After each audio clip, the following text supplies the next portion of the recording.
शहर ए नूरा के आसमान पर उस रोज चांद ने कुछ यूं अपनी ठंडी चांदनी बिखेरी थी, जैसे कोई पुराना राज फिर से सांस लेने लगा हो। उसी चांदनी के साए में खड़ा था शहजादा कमर जमीन, नर्म और सर्द चेहरा, मगर आंखों में बर्फ से भी ज्यादा सख्ती और पत्थरों से भी कम रहम। लोग कहते थे कि उसका दिल कभी धड़कता था, मगर अब उसमें कोई तड़प बाकी नहीं। उसके महल की दीवारें संगमरमर की थीं, लेकिन उनके बीच जो खामोशी पलती थी वो दिल की वीरानी से कहीं ज्यादा खौफनाक थी। शहजादा कमर जमीन को बचपन से ही ताज और तलवार की मोहब्बत सिखाई गई थी। उसके वालिद सुल्तान सुफियान ने उसकी रगों में ताकत का नशा और जमीन पर हुकूमत का जुनून भर दिया था। जब कमर जमीन महज 13 बरस का था, तब उसने पहली बार किसी फरियादी को मौत की सजा दी थी, और वो भी सिर्फ इसलिए कि उसने बादशाह की आंखों में आंखें डालकर सवाल कर लिया था। तभी से लोग उसके नाम से ही कांपने लगे थे। मगर शहजादा अपनी बेरहमी को फख्र समझता था। महल के अंदर सबसे ज्यादा खामोश कमरा था कुब्बा-ए-संग, जहां एक मूरत रखी गई थी। ये कोई आम मूरत नहीं थी। संगमरमर से तराशी हुई वो हसीन सूरत, जिसकी आंखें बंद थीं, मगर ऐसा लगता था जैसे वो सब कुछ देख रही हो। वो थी शहजादी नूरजहां की मूरत, या शायद खुद नूरजहां ही, जिसे जादू के जरिए पत्थर में तब्दील कर दिया गया था। इस बात का इल्म बस 2 लोगों को था, एक शहजादा कमर जमीन जिसने वो जादू करवाया था, और दूसरा उसका बुजुर्ग वजीर ज़ियाबख्त, जो हर रोज उस मूरत के सामने कुछ पढ़ता और चुपचाप आंसू पोंछकर चला जाता। कमर जमीन उस रात भी उसी मूरत के सामने खड़ा था। चांदनी मूरत पर पड़ रही थी और उसकी पेशानी पर रोशनी कुछ यूं टिकी थी जैसे आसमान खुद उस पत्थर को फिर से इंसान बनाना चाहता हो। शहजादा अपनी तलवार के दस्ते को कसकर पकड़े हुए था और जबान पर तल्ख मुस्कान लिए धीरे से बुदबुदाया, तेरा हुस्न अब किसी को नहीं बहकाएगा नूरजहां, अब तू पत्थर है और पत्थर ही रहेगी। मगर उसे क्या मालूम था कि पत्थर की भी एक रूह होती है। मूरत की बंद आंखों के कोनों में एक अजीब सी नमी थी, जैसे कोई बीते जमाने की याद अब भी उस ठोस जिस्म में सांस ले रही हो। तभी वजीर ज़ियाबख्त कमरे के बाहर से आहिस्ता से बोला, हुजूर, आसमान आज कुछ कह रहा है। वो ताबीज जो आपने दरिया में फेंकवाया था, किसी ने फिर से महल के करीब देखा है। शहजादा पलटा। उसकी आंखों में गुस्सा नहीं, बल्कि हैरत की एक लकीर दौड़ गई। ताबीज? वो कैसे वापस आ सकता है? क्या कोई जादूगर अब भी जिंदा है जो उस जादू को तोड़ सके? वजीर की आवाज में एक हल्का सा कांपता सुकून था। कभी कभी जादू को नहीं, बल्कि जमीर को नींद से उठाना पड़ता है हुजूर। और फिर वो चुप हो गया। महल की छतों पर ठंडी हवा सरसराई और नूरजहां की मूरत की आंखों के कोनों से वो नमी जैसे गीली लकीर बन गई। पहली बार पत्थर की आंख से कोई बूंद जमीन पर गिरी थी, और यहीं से शुरू होती है असली दास्तान, जहां ताज, तकदीर और तौबा तीनों एक ही इम्तिहान में उतरते हैं। महल तहखाना की दीवारों पर लटकते मशालों की लौ अब कांप रही थी, जैसे किसी अनदेखे डर ने हवा की रफ्तार में कंपकंपी भर दी हो। बाहर का चांदनी आसमान अपने दिल की किसी अनकही बात को टपकती ओस की शक्ल में जमीन पर बरसा रहा था। और उसी तिलिस्मी फिजा में वजीर ज़ियाबख्त अपने हाथों में एक कदीमी किताब लिए धीरे धीरे उस मूरत के करीब बढ़ रहा था, जिसे बरसों से किसी ने संगदिल शहजादी कहकर भुला दिया था। मगर वो जानता था, ये सिर्फ एक पत्थर की मूरत नहीं, ये थी शहजादी नूरजहां की रूह, जो अब भी तन्हाई में सिसकती थी। ज़ियाबख्त बूढ़ा हो चला था, मगर उसकी आंखों में वो नर्म रोशनी अब भी मौजूद थी, जो सच्चाई को पहचानती है और जादू से लड़ने का हुनर रखती है। वो जानता था कि शहजादा कमर जमीन ने जिस मोहब्बत को हुकूमत का खतरा समझा, उसी से उसका विनाश भी तय है। वजीर के लबों पर एक पुरानी दुआ थी, जो सदियों से केवल रूहों को सुनाई देती है। उसने किताब से एक ताबीज निकाला, वही ताबीज जिसे कमर जमीन ने दरिया में फेंकवा दिया था, इस डर से कि कोई उस जादू को तोड़ न दे। तू लौट आया या तुझे खुद दरिया ने उगल दिया? वजीर ने ताबीज को देखकर बुदबुदाया। उसी लम्हे मूरत की पलकें जैसे एक हल्का सा झपकी हों। कोई और होता तो उसे वहम समझता, मगर ज़ियाबख्त ने अपने सीने की धड़कन को बढ़ते हुए साफ सुना। उसने धीरे से जमीन पर घुटने टेक दिए और मूरत की तरफ देखकर कहा, शहजादी नूरजहां, अगर तुम्हारी रूह अब भी इस पत्थर में कैद है तो मेरी आवाज़ सुनो। मैं तुम्हारी आखिरी उम्मीद हूं। ये ताबीज़ उस इरादे की निशानी है जो तुम्हें इंसान से पत्थर और अब पत्थर से फिर इंसान बना सकता है। उसने ताबीज़ को मूरत के करीब जमीन पर रखा और उसी लम्हे हल्की सी गूंज हुई, जैसे दूर आसमान में कोई साज छेड़ दिया गया हो। पत्थर की मूरत की छाती पर, जहां दिल होता है, एक महीन दरार पड़ गई। इतनी महीन कि सिर्फ वो देख सकता था जो मोहब्बत को नजरों से नहीं, रूह से महसूस करता हो। इधर शहजादा कमरजमीन अपनी तिलिस्मी बैठक में बैठा गहरे गौर में डूबा था। ज़ियाब खत की बातों ने उसे बेचैन कर दिया था। वो जानता था कि कोई तो है जो पुरानी यादों को फिर से जिंदा करने की कोशिश कर रहा है। उसने अपने निजी गुप्तचरों को बुलाया और सख्ती से कहा, ताबीज़ किसने पाया और किसने उसे फिर इस महल तक पहुंचाया? मुझे हर उस शख्स की गर्दन चाहिए जिसने पत्थर की उस मूरत के करीब सांस भी ली हो। गुप्तचरों ने सर झुकाया, मगर उनकी आंखों में डर का साया था, क्योंकि वो जानते थे कि जादू और मोहब्बत जब एक साथ जागते हैं तो ताज भी हिल सकता है।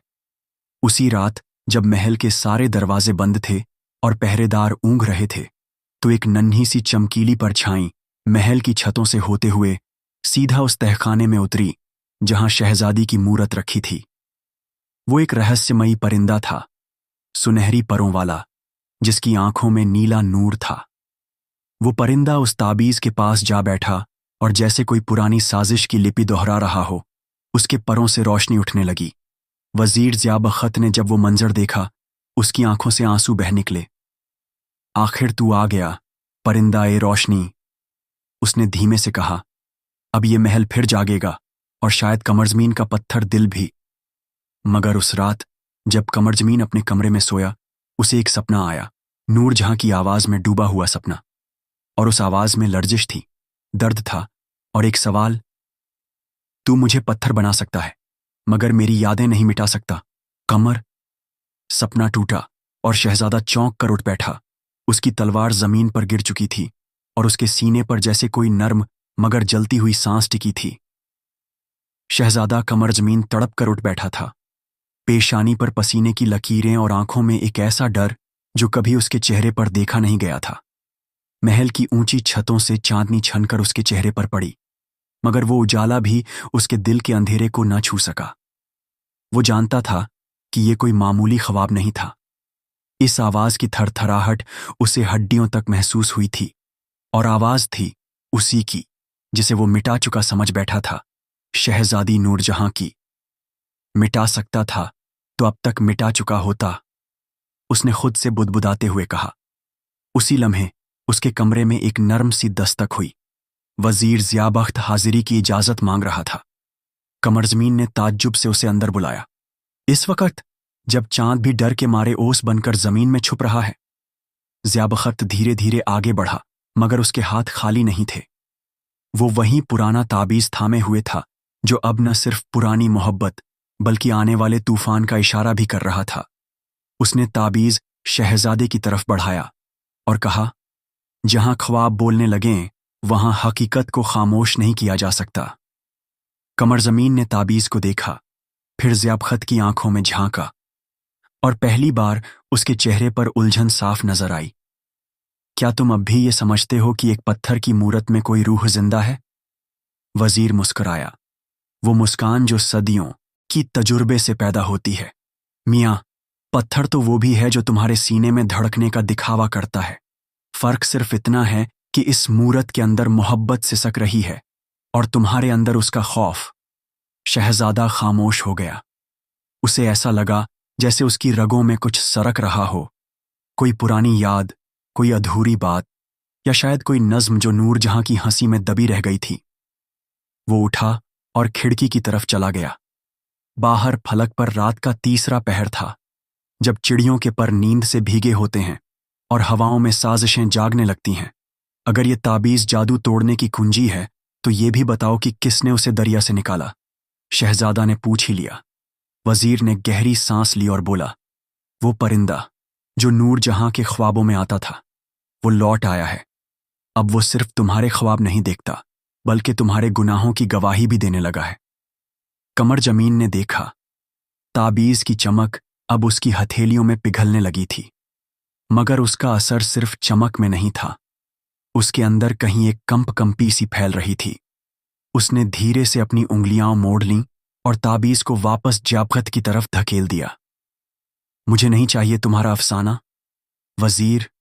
मुझे चाहिए सिर्फ अमन, मेरी सल्तनत में, मेरे दिल में नहीं। वजीर ने कोई जवाब नहीं दिया। उसने सिर्फ ताबीज वापस अपने दामन में रखा और नम्र स्वर में कहा, तो फिर अमन को भी पत्थर का हिस्सा बना दीजिए हुजूर। मगर याद रखिएगा, जब पत्थर चीखें मारने लगे तो ताज भी बेमानी हो जाता है। वो झुककर सलाम करता हुआ बाहर चला गया, मगर जाते जाते कमरे में कुछ छोड़ गया। वो सन्नाटा, जिसमें एक शहजादा अपनी ही खामोशी से हारने लगा था। शहजादा रात भर करवटें बदलता रहा और हर बार जब उसकी आंख लगती, वो वही आवाज सुनता, तूने मुझे पत्थर बनाया मगर मेरी मोहब्बत को नहीं मार सका। सल्तनत के एक वीरान हिस्से में, जहां दीवारों पर बेलें चढ़ाई थीं और खंडहरों से बस सिसकियां निकलती थीं, वहीं पड़ी थी वह मूरत, शहजादी नूरजहां की पत्थर की शक्ल में जकड़ी हुई शबाहत। सूरज की किरणें जब उसके चेहरे पर गिरतीं तो यूं लगता जैसे कोई सफेद गुलाब रोशनी में भीग रहा हो, मगर वो हिलती नहीं थी, कुछ कहती नहीं थी। उसे कैद करने वाला जादू अब भी अपनी ताकत से चिपका बैठा था। मगर आज की सुबह कुछ अलग थी। मूरत के पास एक छोटा सा परिंदा आकर बैठा। उसके पंखों पर धूल थी और आंखों में ऐसा नूर जो किसी आसमानी किताब के पन्नों से उतर आया हो। ये वही परिंदा था जिसकी बातों का जिक्र वजीर ज़िया-बख़त ने किया था। परिंदा धीरे धीरे उसकी आंखों के पास बैठा, फिर अपने पंजों से हल्के से पत्थर को छुआ। नूरजहां, उसकी आवाज जैसे पुरानी हवाओं से निकली हो। एक पल को कुछ नहीं हुआ। फिर मूरत की आंख के कोने से एक कतरा पानी का गिरा, आंसू जैसा, मगर पत्थर से निकला हुआ। परिंदा सिहर गया, फिर मुस्कुराया। उसने अपना सिर झुकाया और कहा, बहुत वक्त से तेरी खामोशी को मैं अपने नज़्मों में ढालता रहा हूं शहजादी। अब वक्त है कि तू खुद बोले। उसने अपनी चोंच से एक सुनहरी जड़ी बाहर निकाली जो उसके पंखों के नीचे छुपी हुई थी। वो जड़ी कोई आम जड़ी नहीं थी, बल्कि वो चमत्कारी वनस्पति थी जो सिर्फ दास्तान नूर नामी पर्वत से आती थी। एक ऐसा पहाड़ जो सिर्फ उन्हीं को नजर आता था जिनके दिल मोहब्बत से पाक होते हैं।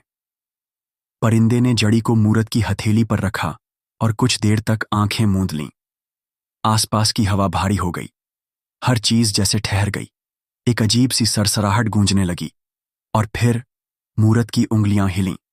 एक बेहद धीमा मगर जिंदा एहसास उस मूरत से निकलने लगा, जैसे किसी खामोश दरिया में पहला बुलबुला उठे।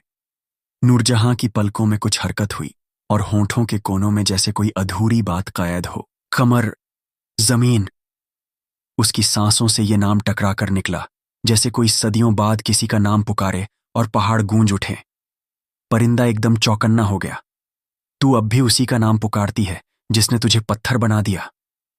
मूरत से आवाज आई, मगर वो आवाज अब पूरी तरह इंसानी थी नहीं, जादू और दर्द की मिली जुली गूंज थी।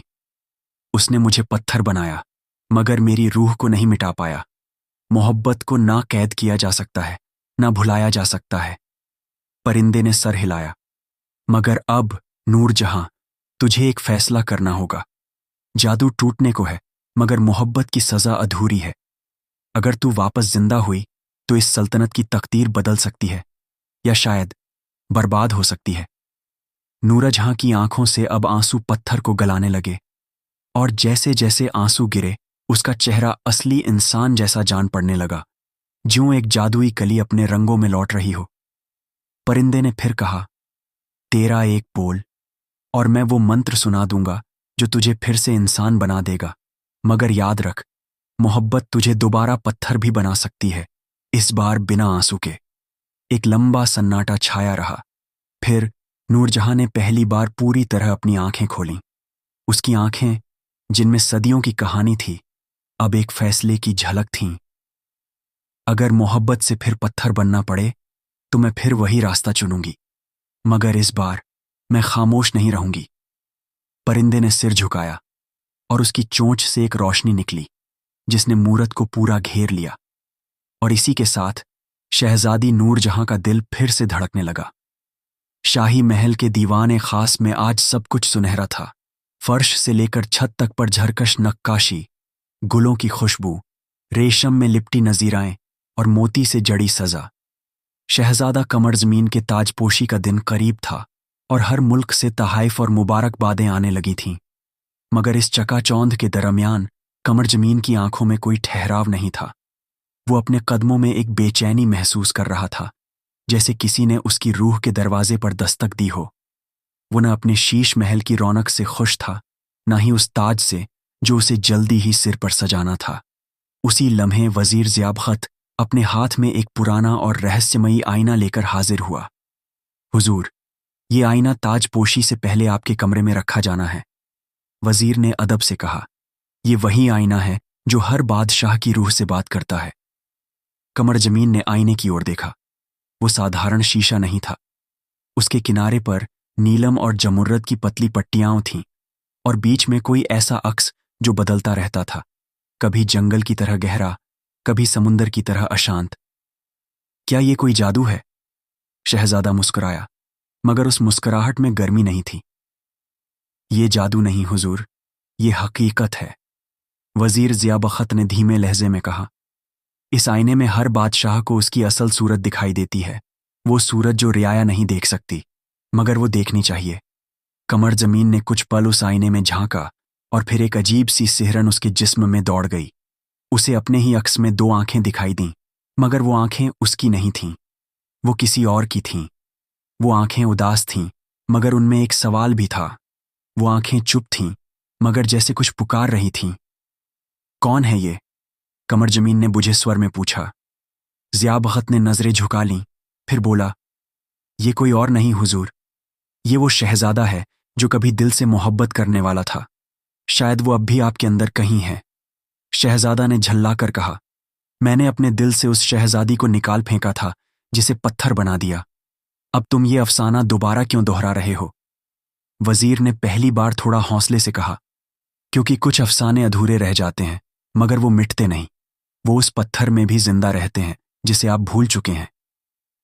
एक पल को कमरे में खामोशी छा गई। कमर जमीन ने फिर से आईने की तरफ देखा और इस बार उसमें उसकी अपनी सूरत थी, मगर वो सूरत जर्द थी, आंखों में खालीपन और होंठों पर कोई सवाल। अगर मैं गलत हूं तो क्या मुझे फिर से सही हो सकता है? उसने धीरे से पूछा। वजीर ज़ियाबख़त ने सर झुकाकर कहा, हर जालिम को एक मौका मिलता है हुजूर, मगर वो मौका उसे तब मिलता है जब वो जालिम नहीं रहना चाहता। शहजादा का दिल धड़क उठा। ये धड़कन बहुत वक्त बाद महसूस हुई थी। उस वक्त बाहर महल में ढोल नगाड़े बज रहे थे। ताजपोशी की तैयारी अपने उरूज पर थी, मगर तख्त की तरफ बढ़ता शहजादा अचानक अपने अतीत की तरफ लौटने का ख्वाब देखने लगा। ज़ियाबख़त, उसने हौले से कहा, अगर वो शहजादी अब भी कहीं है, क्या मैं उससे दोबारा मिल सकता हूं? वजीर ने धीमे लहजे में जवाब दिया, मिल सकते हैं, मगर शहजादा बनकर नहीं, एक इंसान बनकर। और यही वो लम्हा था जब कमर जमीन पहली बार अपने जुल्म से पीछे हटने का ख्याल करने लगा। वक्त की तेज हवाओं ने शहजादी नूरजहां के जिस्म को भले ही पत्थर बना डाला हो, मगर उसकी रूह अब भी वही गुलाबी दुपट्टा ओढ़े बैठी थी, इंतजार में, शायद किसी आवाज के, शायद किसी लम्स के, या शायद उस मोहब्बत के जो कभी नाम लिए बगैर दिल की तहों में उतर गई थी। सदियों पुराने उस बाग के एक किनारे पर जहां उसका मुजस्सम पुतला रखा गया था, वहां की फिजा में अजीब सा सुकून था। परिंदे उसकी तरफ देखकर खामोश हो जाया करते। हवाएं जब गुजरतीं तो फूलों की पंखुड़ियों से उसका नाम बुना करतीं, मगर कोई उसे सुन न पाता। शहजादी अब न बोल सकती थी, न चल सकती थी, मगर वक़्त की तहों में कहीं उसकी यादें अब भी धड़कती थीं। इसी बाग के एक पुराने चमन खाने में वजीर ज़ियाबख़त अपनी स्याही से भरी कलम लेकर बैठा था। उसकी आंखें पुरानी किताबों की तहों में डूबी हुई थीं। उसके सामने पड़ी थी एक रेशमी किताब जिसमें लिखा था, नूर ए हयात, एक रूह को फिर से इंसान बनाने का फॉर्मूला। ज़ियाबख़त को याद आया ये वही किताब थी जो कभी उसकी अम्मीजान ने उसे सोते वक्त सुनाई थी, मगर तब वो कहानियों की तरह थी। आज वो हकीकत बन चुकी थी।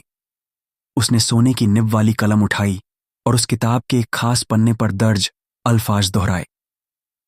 जिसे पत्थर में तब्दील किया गया हो, वो तब तक लौट नहीं सकता जब तक उसकी रूह किसी सच्ची आवाज को ना सुन ले। वो आवाज जो पहले उसे दर्द दे चुकी हो, मगर अब दवा बन जाए। वजीर की आंखों में चमक सी आ गई। क्या शहजादा कमर जमीन की आवाज वो आवाज बन सकती है?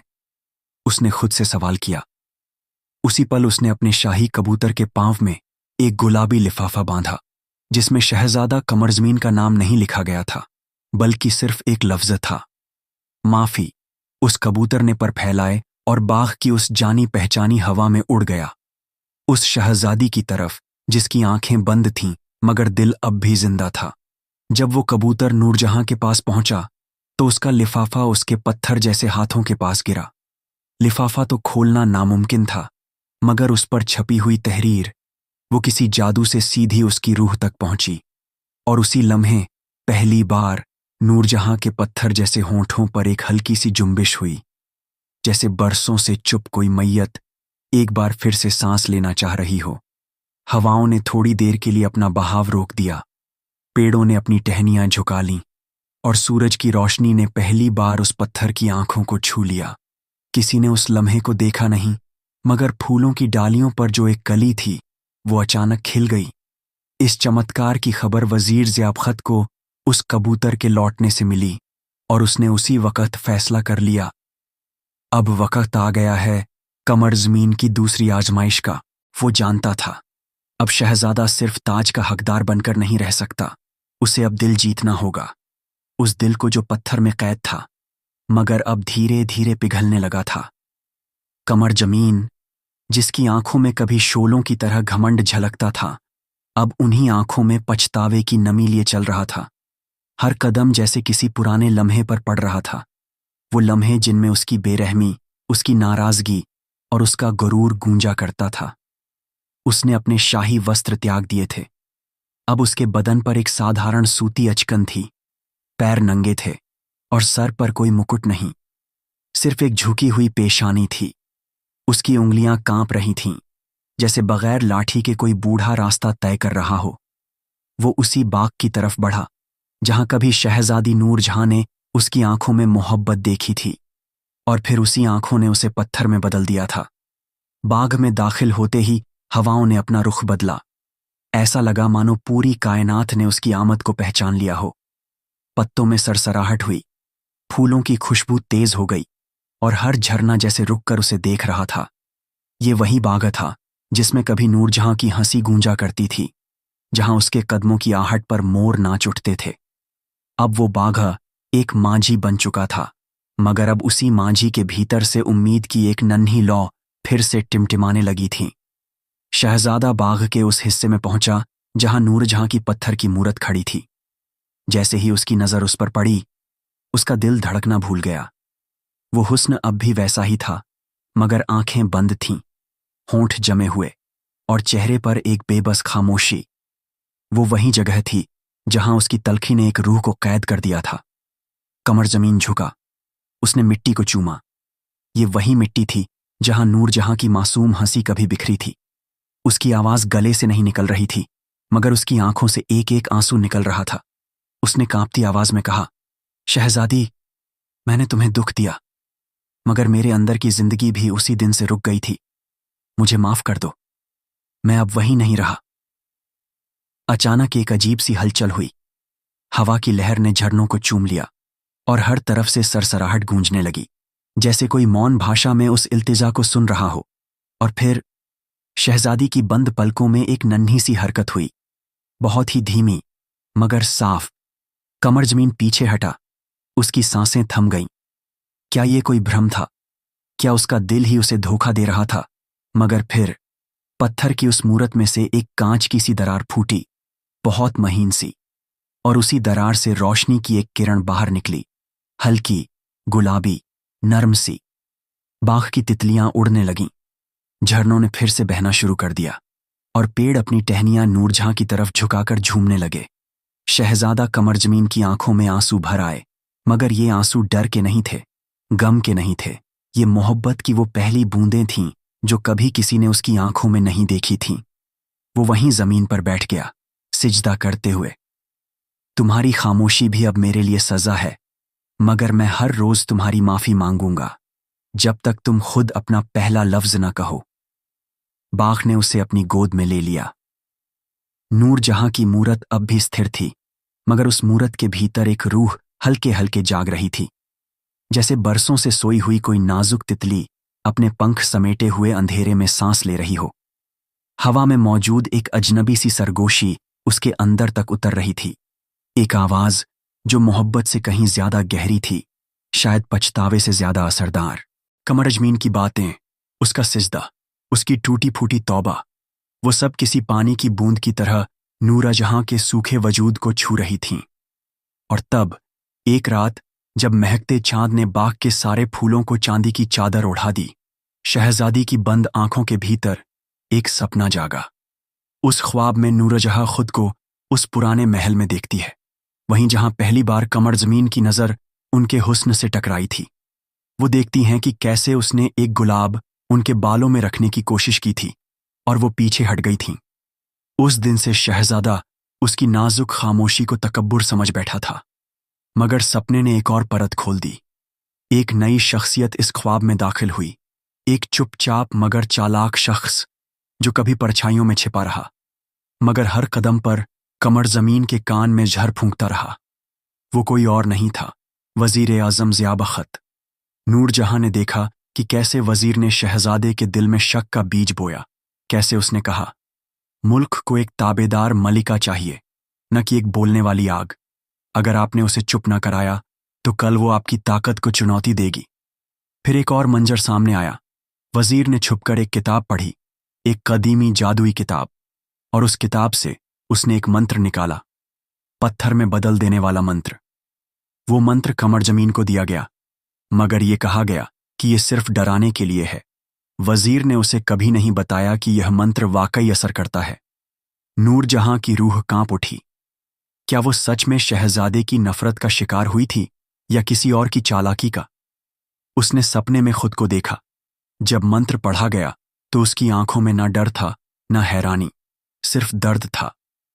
और जैसे ही उसकी रूह पत्थर में तब्दील हुई, ज़ियाबख्त ने अपनी आंखों में एक अजीब सी जीत देखी, जैसे कोई गलत बात साबित करने में सफल हो गया हो। ख्वाब टूट गया, मगर नूरजहां की रूह अब पूरी तरह खामोश नहीं थी। पत्थर की उस मूरत में एक कंपन हुआ, बहुत हल्का मगर अटल, जैसे कोई भीतर से सांस लेना शुरू कर रहा हो। और उसी वक्त बाग के दूर किसी कोने में लगे चंपा के पेड़ की एक शाख टूटकर जमीन पर गिरी, एक संकेत कि कुदरत अब खामोश नहीं रहेगी। शहजादा कमरजमीन, जो रोज उसी मूरत के सामने इबादत करता था, उसने उस दरख्त की गिरती शाख को देखा और महसूस किया कि कुछ बदलने वाला है। शहजादा कमरजमीन की आंखों में अब मोहब्बत से ज्यादा तलब थी, वो तलब जो इश्क को साबित करने के लिए ताखीर नहीं, तकरीब ढूंढती है। उस रात जब दरख्त की शाख टूटी और मूरत में कंपन हुआ, शहजादे को महसूस हुआ कि अल्लाह ने उसकी फरियाद सुन ली है। लेकिन इस इशारे ने एक और दरवाजा भी खोला, शक का दरवाजा। सुबह का पहला उजाला उसके इरादे के साथ होगा। उस दिन कमरजमीन ने कोई दीवानी हरकत नहीं की, ना कोई सिजदा, ना शेरो शायरी, बल्कि वो चुपचाप महल के सबसे पुराने हिस्से की तरफ बढ़ा, जहां बरसों से ताले लगे तहखाने की चाबियां सिर्फ वजीर आजम ज़ियाबख्त के पास थीं। कमर जमीन ने बिना किसी को बताए तहखाने के दरवाजे तक पहुंचा। ताले पर हाथ रखते ही उसे एक रहस्यमयी आवाज सुनाई दी, जैसे किसी पुरानी रूह ने अपनी सिसकी छुपाने की कोशिश की हो। मगर वो डरा नहीं। एक पुराना लोहे का डंडा उठाकर उसने ताला तोड़ा और भारी शोर के साथ दरवाजा खुला। अंदर अंधेरा था, मगर उसी अंधेरे में छिपा था वक़्त का सबसे बड़ा राज। दीवारों पर टंगे जालों और धूल भरी हवा में वो धीरे धीरे एक रैक तक पहुंचा, जहां पुरानी किताबें बेतरतीबी से रखी थीं। हर किताब पर अरबी, फारसी और कदीमी इल्म की निशानियां थीं, मगर एक किताब, एक भारी चर्म मुहर की गई किताब, अकेली एक पायदान पर रखी थी। उस पर लिखा था, हयात जज्बा, जब पत्थर बोले और रूह पुकारे। कमर जमीन ने जैसे ही किताब को छुआ, हवा में एक अजीब सा झोंका उठा। पन्ने अपने आप खुलने लगे और एक मंत्र उजागर हुआ, वो मंत्र जिससे रूह को पत्थर में कैद किया जा सकता था। मगर उस मंत्र के नीचे एक और नोट लिखा था, ज़िया बख़त की अपनी लिखाई में, जिस दिन नूरजहां की रूह जागेगी उस दिन मेरा खेल खत्म होगा। शहजादा इसे कभी न जाने। शहजादे की रगों में खून उबलने लगा। वो समझ गया कि नूरजहां को पत्थर बनाने का आदेश उसने दिया जरूर, मगर ज़िया बख़त की चालों में बहक कर। ये जहर किसी और ने घोला था और अब नूरजहां की जान, उसका इश्क, सब कुछ एक धोखे के नीचे दबा हुआ था। इसी किताब के पन्नों के बीच एक और चीज मिली, नूरजहां का वो खत जो कभी उसने कमर जमीन को भेजा था, मगर ज़िया बख़त ने छिपा लिया। उस ये कहा गया कि यह सिर्फ डराने के लिए है। वजीर ने उसे कभी नहीं बताया कि यह मंत्र वाकई असर करता है। नूरजहां की रूह कांप उठी। क्या वो सच में शहजादे की नफरत का शिकार हुई थी या किसी और की चालाकी का? उसने सपने में खुद को देखा। जब मंत्र पढ़ा गया तो उसकी आंखों में न डर था, न हैरानी, सिर्फ दर्द था।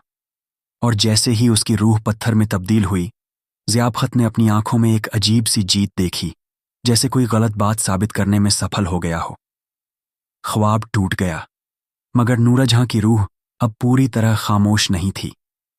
पत्थर की उस मूरत में एक कंपन हुआ, बहुत हल्का मगर अटल, जैसे कोई भीतर से सांस लेना शुरू कर रहा हो। और उसी वक्त बाग के दूर किसी कोने में लगे चंपा के पेड़ की एक शाख टूटकर जमीन पर गिरी, एक संकेत कि कहुदरत अब खामोश नहीं रहेगी। शहजादा कमर जमीन, जो रोज उसी मूरत के सामने इबादत करता था, उसने उस दरख्त की गिरती शाख को देखा और महसूस किया कि कुछ बदलने वाला है।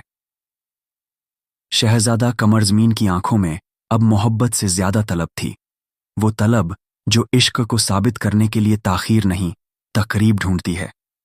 उस रात जब दरख्त की शाख टूटी और मूरत में कंपन हुआ, शहजादे को महसूस हुआ कि अल्लाह ने उसकी फरियाद सुन ली है।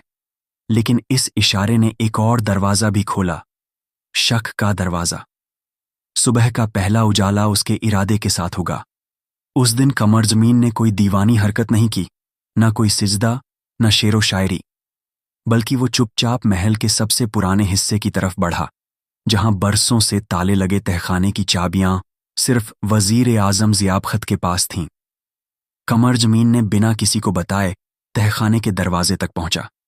ताले पर हाथ रखते ही उसे एक रहस्यमयी आवाज सुनाई दी, जैसे किसी पुरानी रूह ने अपनी सिसकी छुपाने की कोशिश की हो। मगर वो डरा नहीं। एक पुराना लोहे का डंडा उठाकर उसने ताला तोड़ा और भारी शोर के साथ दरवाजा खुला। अंदर अंधेरा था, मगर उसी अंधेरे में छिपा था वक्त का सबसे बड़ा राज। दीवारों पर टंगे जालों और धूल भरी हवा में वो धीरे धीरे एक रैक तक पहुंचा, जहां पुरानी किताबें बेतरतीबी से रखी थीं। हर किताब पर अरबी, फारसी और कदीमी इल्म की निशानियां थीं, मगर एक किताब, एक भारी चर्म मुहर की गई किताब, अकेली एक पायदान पर रखी थी। उस पर लिखा था, हयात ए जज्बा, जब पत्थर बोले और रूह पुकारे। कमर जमीन ने जैसे ही किताब को छुआ, हवा में एक अजीब सा झोंका उठा। पन्ने अपने आप खुलने लगे और एक मंत्र उजागर हुआ, वो मंत्र जिससे रूह को पत्थर में कैद किया जा सकता था। मगर उस मंत्र के नीचे एक और नोट लिखा था, ज़िया बख़त की अपनी लिखाई में, जिस दिन नूरजहां की रूह जागेगी उस दिन मेरा खेल खत्म होगा। शहजादा इसे कभी न जाने। शहजादे की रगों में खून उबलने लगा। वो समझ गया कि नूरजहां को पत्थर बनाने का आदेश उसने दिया जरूर, मगर ज़िया बख़त की चालों में बहक कर ये जहर किसी और ने घोला था। और अब नूरजहां की जान, उसका इश्क, सब कुछ एक धोखे के नीचे दबा हुआ था। इसी किताब के पन्नों के बीच एक और चीज मिली, नूरजहां का वो खत जो कभी उसने कमर जमीन को भेजा था, मगर ज़िया बख़त ने छिपा लिया। उसको रखा गया था। हवा अब और गहरी लग रही थी। पर्दों की सरसराहट में कुछ था, मानो कोई पुराना गीत फिर से गुनगुना रहा हो। अचानक उसकी पत्थर की उंगलियां हल्के से हिलीं, जैसे किसी ने उसे याद दिलाया हो कि वो अब मूरत नहीं रही।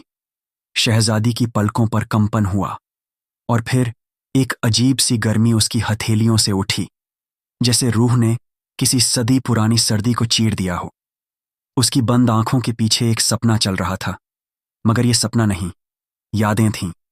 एक जलता हुआ बाग, एक साजिशों से भरा दरबार, एक जले हुए खत की राख, और फिर एक रूह जो धीरे धीरे पत्थर में बदलती जा रही थी। कमर। एक फुसफुसाहट उसकी पत्थर की जुबान से निकली, मगर जैसे हवा में घुलकर गायब हो गई। वो अब भी पत्थर थी, मगर उसके अंदर कुछ पिघल चुका था। उसी पल महल की दीवारें एक बार फिर कांपीं। नीचे तहखाने में किताब खुली थी।